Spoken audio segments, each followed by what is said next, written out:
Welcome to We Chat Divorce. Catherine and I are so happy to welcome Dawn Wiggins, a marriage and family therapist today. Welcome, Dawn. Oh, ladies, it is so fun to be here with you. Yeah, we're excited. We've already Yeah, had so much fun before we even started recording. That's a good I thing. know. I know, right? So, our Well, episode, go ahead, Dawn. I woke up thinking about you ladies because as I've been listening to your podcast and just listening to the heart that you have to teach women that they can take their power back to do with their finances and their lives and teaching us, right? How many women, I know I'm preaching to the choir here, but teaching us how to ask the right questions, how to know what to do, how to advocate, how to pinpoint what really they need so that they're not just, I just was so excited for today's recording. Oh, we're so excited to have you, and your energy is exactly what I need. Ta-da! Me too. A second cup of coffee energy. Love it. Yeah.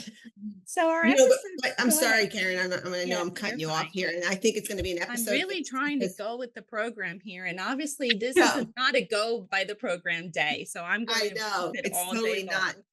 But I love how you did bring that up Yeah. already. That just we thrive on providing that knowledge to our listeners because people are so afraid to ask questions. And in our little conversation before we even started, I have questions for you as well. So I think this will be a really great recording for you if you're listening out there to walk away feeling good about yourself and what you need to do next. Yeah. Yeah.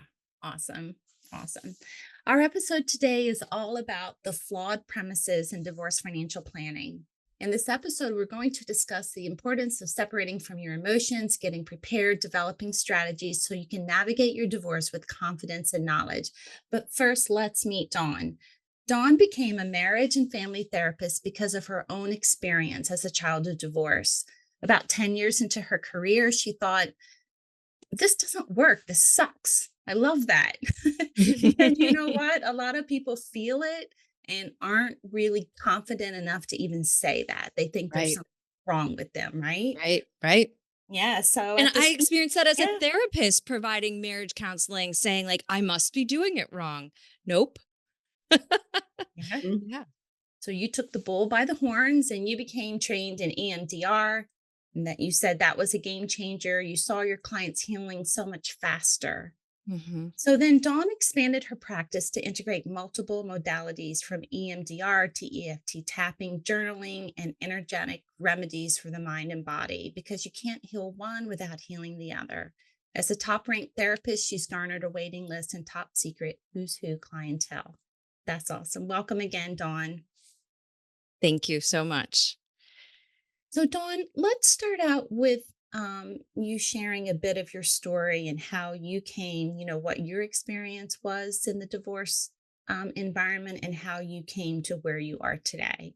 Yeah, I'd love to. So, as you mentioned, I'm a child of divorce, and my parents went to marriage counseling when I was young.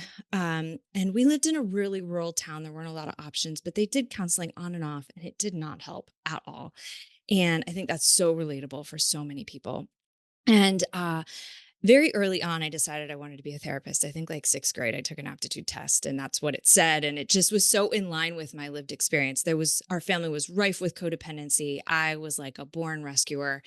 And as I grew up, I didn't fully understand at the time, but I had so much trauma that was unresolved, as did my parents.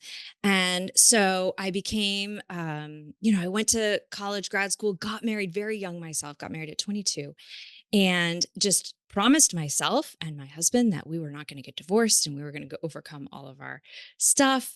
And, lo and behold, about ten years later, just short, it was falling apart at the seams. And that was such a shock to me. I was such a control freak and perfectionist at the time. I had this, great career and we had the house and the cars and the things, right? It looked perfect on paper, but it was a disaster. And I think our divorce was a shock to a lot of people also because it looked some type of way on the outside, but on the inside, it was toxic. And so it wasn't one of these super high conflict divorces. When we didn't have children, actually, we had been diagnosed infertile at the time. But when that divorce was final, all of my traumatic stuff bubbled to the surface, all the unresolved things. And I said to myself, like, I did not come this far in life to have my story end here. I'm going to overcome this. I'm going to figure it out. I'm going to get to the bottom of it. And I'm never going to go through this again. Now, at the time, I was a licensed marriage and family therapist. There was a lot of shame around that, being a therapist and getting divorced. But I dove in all limbs into the healing process, and really for the first time ever found a deep sense of empowerment, of worth, of connection. All the shame I had been carrying just started to slough off. And don't get me wrong, healing is a journey, and I still to this day am transforming things. But it was such a season where I think I felt like I had lost everything. There was nothing to lose than to like go for it, and rebuilt my life in such a way that I want to give that gift back to people. So, I addressed issues like I had an anxious attachment style and chronic anxiety and battled with depression, like all the things. And Mhm. so as I progressed in my career and my personal healing and just added all these modalities, I was overcoming chronic illness, and every modality that I added, the healing was deeper.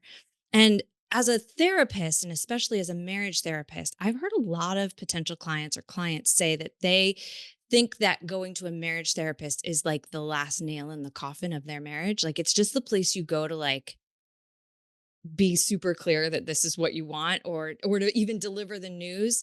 I found it the exception, not the norm, that people would actually come with the same fire or passion to heal themselves and heal the relationship. That mutual motivation, just I didn't find that existed a whole lot.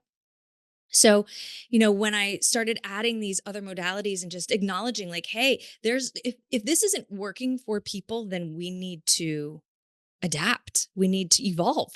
So I just started adding these modalities to couples counseling and started a podcast for women overcoming divorce. And it's just really where my heart is. Well, that's great. When should I call you? Ready? Yeah.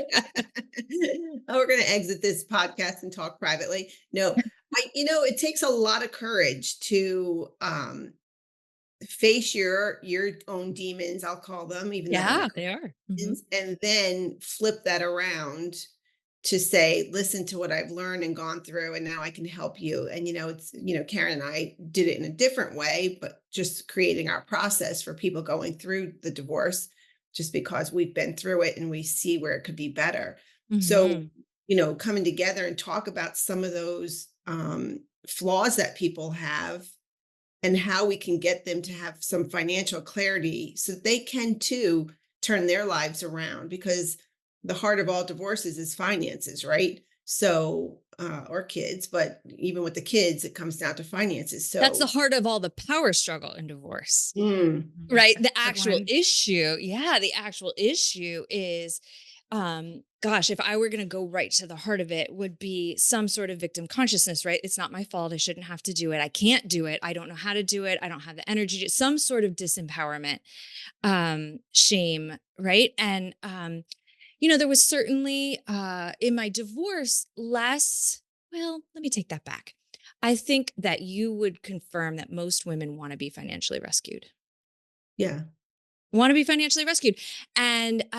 so then we make relationship decisions because we associate money with security.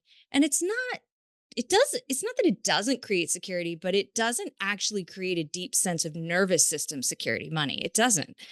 What creates deep nervous system security is having a healthy nervous system, a sense of well-being, knowing your worth, having healthy relationships and healthy connections. These are the things that give us a deep sense of worth and security, typically like someone. Well, I'm going to interject there a minute, because that's so true. Because even with more money, their fear doesn't go away. I So have I have some of the wealthiest clients on the planet. I also have some of the least, like some of the mhm, poorest women on it, right? And their anxiety is the same.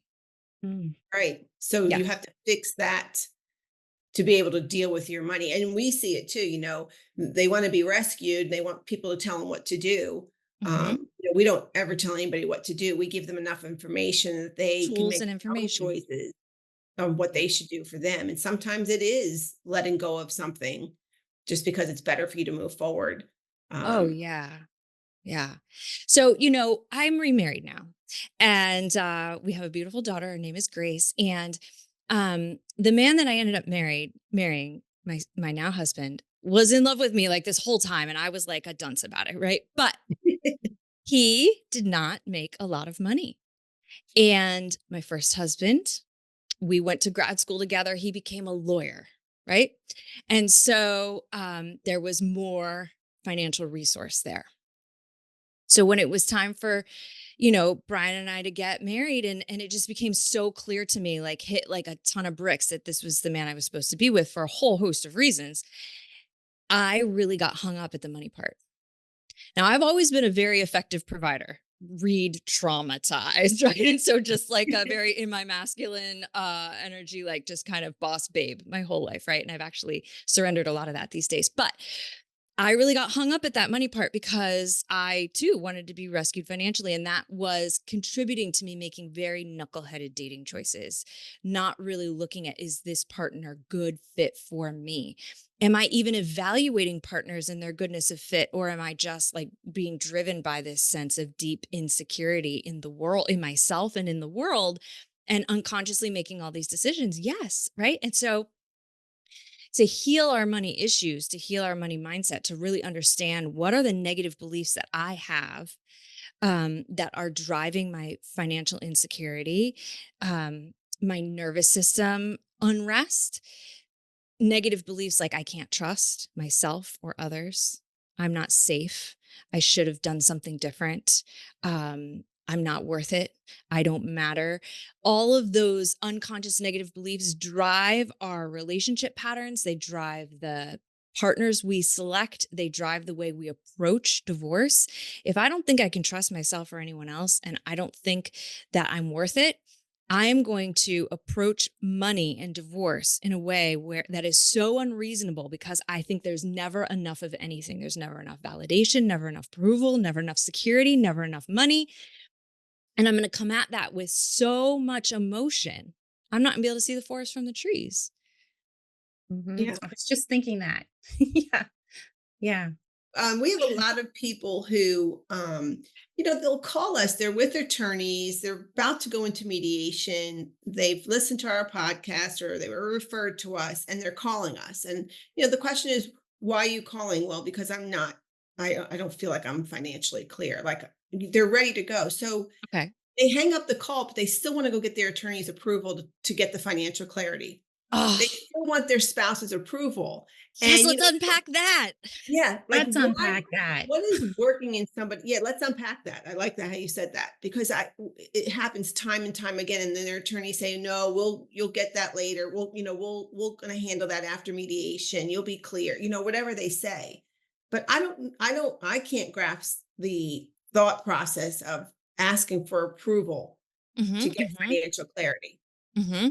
So I'm going to go obviously from my lens, right? So this is my lived experience personally, professionally, just kind of years of, clinical anecdata, if you will, right? And everything that I know as a trained clinician. When you have been coming from an unconscious host of negative beliefs. I can't trust, I'm not safe, I should have done something different. And the majority of where we live life from is from our subconscious mind. The mind is like an iceberg. You've got the chunk of it that's above the surface of the water, and there's a much larger mass that's below the surface of the water. And that mass below the surface is the part that sunk the Titanic, right? So we're living our life from our subconscious mind. When we're living from a place of, I'm not safe, I can't trust, I'm not worth it, whatever it is, right? We are so cut off from our intuition. There's not a lot of alignment between mind, body, and spirit. And we are all three, right? We are absolutely all three things.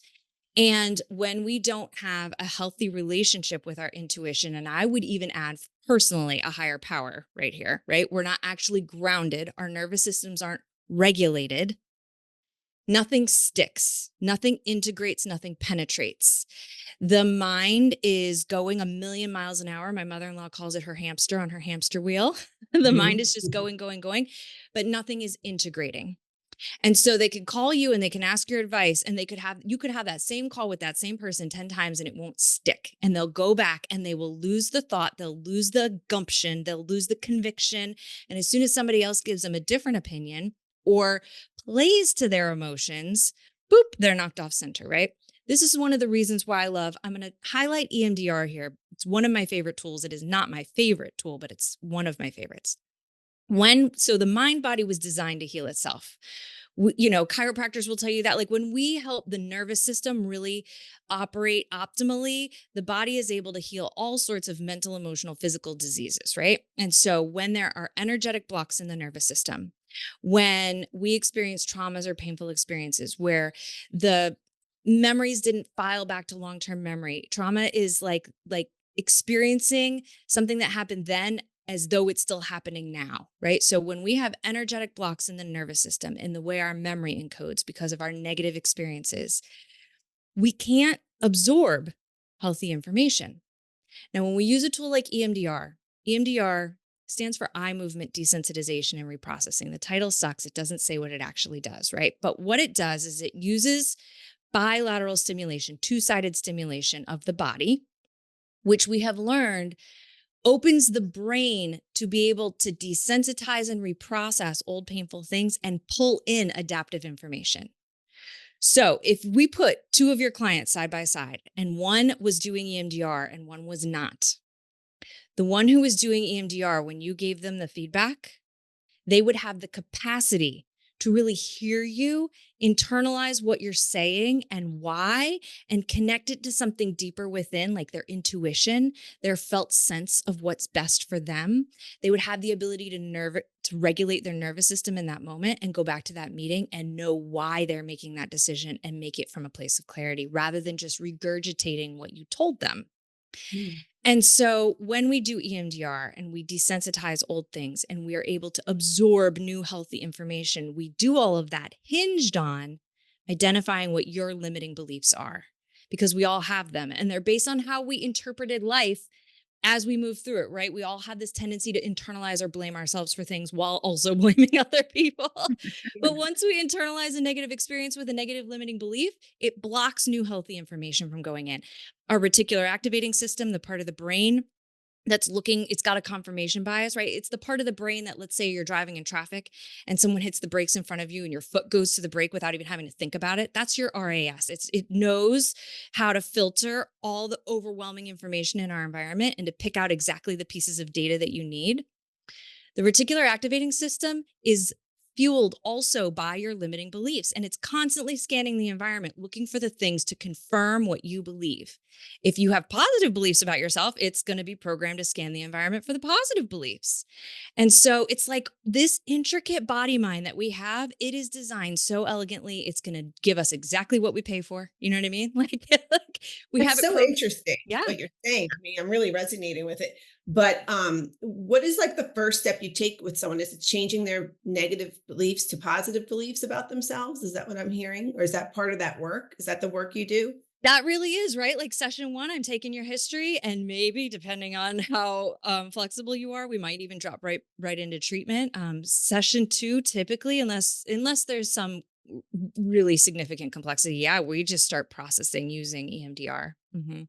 Yeah. And so that is versus the talk therapy that you mentioned. Um, Correct, because talk therapy reinforces negative beliefs. I come to session, I get a bunch of stuff off my chest. It feels better for an hour, maybe. But mm, also maybe it feels a little worse because on the one hand, I unburdened myself emotionally, right? Like I expressed, but then on the other hand, I really just rehearsed all the things that I don't like about you and I don't like about me. And we just made those neurological pathways that much more solidified. And when we're really wanting to make big transformational changes, when we're wanting to break patterns and subconscious habits, it's like when I decided I wanted to go to the gym and be able to do a pull up. It took a lot of getting in the reps to build those muscles to be able to actually pull up. And so you have to interrupt the pull-ups you've been doing, you know what I mean? The reps you've been, you have to interrupt mhm. that process and let those synaptic pathways prune, and you have to build the new ones. And yeah, we just get right to it because talk therapy is hurting more than it's helping. Wow. I could think of so many clients we need to send to you. Yeah. Yeah. And I love giving people this information, right? Because how many of us have been to therapy? I know I was Yeah. the very first time I went to therapy was before I was getting married. I was so angry from all the childhood stuff. And I went to probably half a dozen sessions. I repeated myself. She couldn't get in, right? But had there been this deeper level work, maybe, and no regrets, right? We are all where we're meant to be. I believe that. But I Mhm. just think to be able to give people the information to say, hey, there's nothing wrong with you that you go to therapy and you get like marginally better. And then, like, what? It's, Mhm. Yeah, there's nothing wrong with you. You're doing, your body mind is doing what it's programmed to do. that's incredible. So when people typically come to us and they're, unsure, or they may have some of that emotional trauma that you're talking about, which probably 99.9% of human beings have, I And would especially assume. human beings getting divorced. Yeah, Yeah. yeah, Mhm. yeah, yeah. So, we're on discussions with them every day, all day, and they're looking for help. They know something's missing. They can't put their finger on it. But yet, their default, to your point, is I want to do it. If I do what's been done all along, I'm probably safer. So, everybody Yeah. else historically has always gone and hired an attorney. So, that's probably okay for me. And number two, in their relationship is my spouse has made all of the decisions. So whether I feel it's right or not, to your point, they feel safe there, right? Yep. Or they feel Yep. comfortable there. So, Yes. if he or she says this is the way it's going to be, we hear that repeatedly. Well, as it's as if it's a fact, not necessarily what someone says. And so Amen. starting out of the gate in that space, Mhm. and I hear what you're saying. A lot of that needs to be, not needs to be, but could be reframed in a way that they could trust themselves and take from what other people say the truth of that for themselves and leave the rest where it may lie, right? I don't Yeah. know that it's not helpful to me. Yeah. I think that's what I'm hearing you say as well. Yeah, we weren't built for disempowerment, but boy, have we become disempowered. And system in dysfunction will seek to remain in dysfunction because it is familiar, because those neural pathways are reinforced and it is familiar, familiar, familiar. And so, what a time to be alive that on TikTok, you can hear someone talk about nervous system dysfunction and how, unless you really push out of your comfort zone and really learn how to regulate your nervous system, right? These are like words that have become so popularized that your nervous system is going to seek to remain stuck and in that pattern because it's comfortable. And so, it really does take these deeper level tools to Mhm. even oftentimes allow people to feel expansion. Is that word convey what I want it to there, right? The expansion, to be able to feel safe expanding. So I have this fear that I'm not good enough and I'm not worth it. But to take up space or to believe in myself feels so scary, feels so dysregulating, right? It feels so impossible. I have so much compassion, and not just for your clients, but for you ladies, because the context in which you're meeting with your clients is not one where you're healing their pain. And so you sit with a lot of pain every day. You sit with a lot of pain every day. And so, yeah, my And heart it goes out to you. Thank you. Yeah, And thank you. Yeah. and I'm sure our audience thanks you too for just recognizing, the space that they're in, because whether it's, for the context of what we're talking today, it's divorce. And in many situations, they don't have time, or maybe that's a perceived Another notion limiting there, belief. I don't have time. right? Yep. Yep.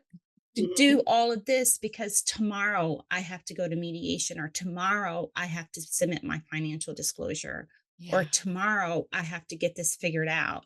So, they're in that space of, well, what do I do in this moment to move forward? Because, my options are fairly limited because I have to respond. And can I trust my gut in this moment enough to make a good decision? Or do I continue to have to defer to things that have continually failed me or to, Yeah. Yeah. Well, and when we get into that scarcity mindset, which again, like you said, most of the planet lives in a scarcity mindset. There's not enough, it's not safe, like there's not Mhm. enough time, there's not enough money, there's not enough health, there's not enough anything, right? That is really where we function from. But I truly have chosen to believe for my life, and it's worked out for me that where God guides, he provides. And so whether that's I need more time to make this decision, or I need a Hail Mary here. There are so many beautiful tools. So, for instance, EFT tapping.